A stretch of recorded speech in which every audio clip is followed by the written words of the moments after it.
นี่พี่น้อง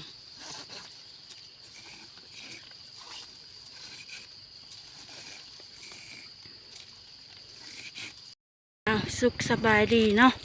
วันนี้มาพบมาพอกับซ่องใบลมคนสวนชาแนลคือเก้าเนาะวันนี้มาหูดข้าวซอยปลากับลุงเนาะพี่น้องเนาะนี่อันนี้จะเป็นข้าวให้เนาะข้าวงามพี่น้องปลูกมันต้นนำเนาะนี่ข้าวงามหลายเฮาก็บ่เคยหูดจักเทื่อพี่น้องอันนี้จะเป็นข้าวที่กระเจ้าหูดแล้วเลยเนาะแล้วก็เอาเมื่อตากอยู่เฮือนไปเบิ่งน้ำกัดเลยเนาะพี่น้องว่าเพิ่นหูดข้าวในใดอยู่ทางนี้แล้วเพิ่นหูดเอาข้าวพี่น้องเพิ่นสิบ่ได้เกี่ยวเพิ่นหูดเทื่อละห่วงเทื่อละห่วงเนาะ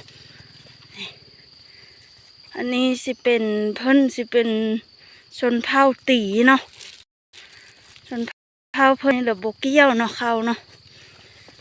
ข้าวนาละเกี้ยวแต่ข้าวให้นี่เพิ่นสิหูดอ่ะเนาะมันเป็นฮีดเป็นคลองมาแต่สมัยปู่ย่าตายายนะพี่น้องเนาะเอาสีพามาเบิ่งว่าเพิ่นหูดแนวใดเนาะเฮาก็มาหูดครั้งที่3นะพี่น้องแถวนี้ก็สิเป็นบ่อนที่เพิ่นหูดแล้วนี่ลักษณะมันก็สิเป็นแบบนี้อันนี้ถือว่าแล้วนี่พี่น้องเพิ่นหูดนี่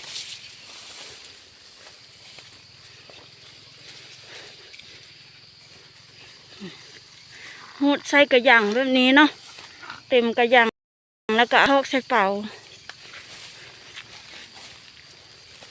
นี่เบิ้งนำกันพี่น้องนี่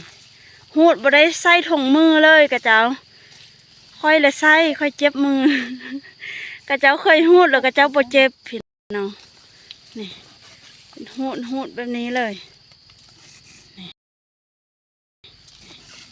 แบบนี้เลยเข้ากับบ่เหี้ยอีกพี่น้องมันกระเจ้าเคยเฮ็ดตั้งแต่ใดมาเนาะเฮ็ดตั้งแต่ยังน้อยกระเจ้าเฮ็ดนะเกิดมาเลยเพิ่นเลยสิบ่เกี้ยวเนาะคือทางเฮาหลดเกี้ยวแล้วก็ตีเอาเนาะแต่เพิ่นนี่สิหูดเมื่อตากอยู่เฮือน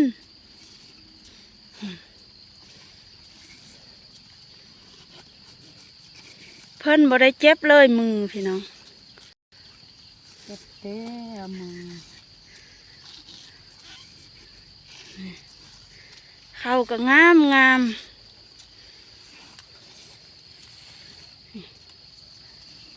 เข้าปลูกป่นกับมันต้น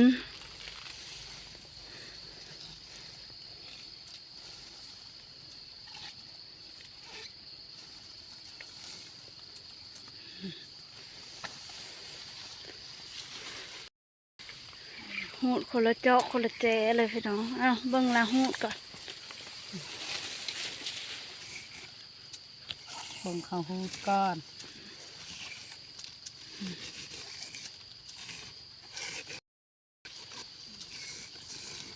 นี่พี่น้อง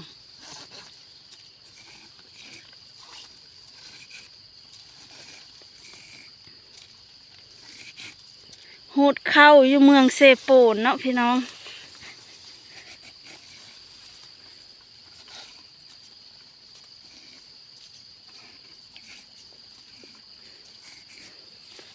ลงมาเข้านี่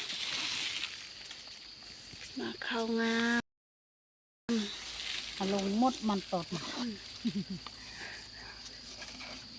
เขาเบิกมดมันต้นก็งามเขาก็งามเต็มกระยังแล้วก็เอาไปทอกพี่น้องทอกตอนแรงแล้วก็เอาเมื่อเฮือนบรรยากาศฝนตกลิ้นได้นี่พี่น้องบรรยากาศอยู่ให้เนาะเอาคลิปนี้ก็จบเพียงเท่านี้พี่น้องเบิ่งจบคลิปแล้วอย่าลืมกดไลค์กดติดตามเพื่อเป็นกำลังใจในการเฮ็ดคลิปเนาะ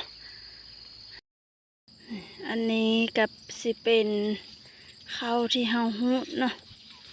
นี่ได้4 ซอบเนาะ